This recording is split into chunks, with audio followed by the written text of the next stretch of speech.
we have to challenge ourselves as marketeers and communicators and start from a viewpoint of why are they going to be interested in our content? Because doctors, again, payers, patients, they have a multitude of channels they can go to find information about products, about disease areas, and we have to think, how can we cut through that? How can we offer more and make it interesting? Because doing what we did 20 years ago when they didn't have those other channels simply isn't going to work. I think we get stuck in producing the same thing rather than maybe looking to the more interesting.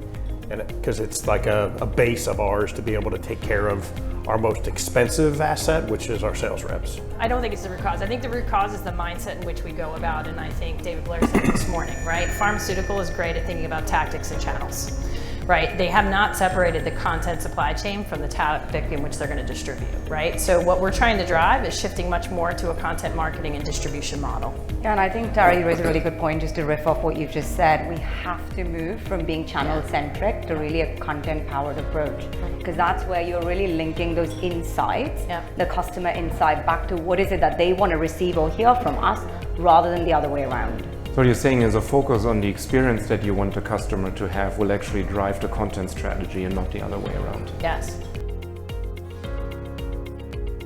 We're not transforming. We're continuing to evolve to meet the expectations of the external world. If we think we're going to be done next year by doing this, we're crazy, and then you're going to use the word transformation again.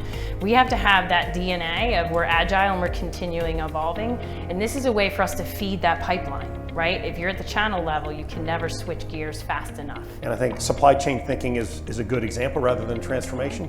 Because if you talk to our operations colleagues about supply chain, they're going to tell you that every day there's a new look about how you can improve the effectiveness and output that they're producing, right? And that mentality, when you bring it to content, allows for innovation at every step, not just at the beginning or the end. Yeah.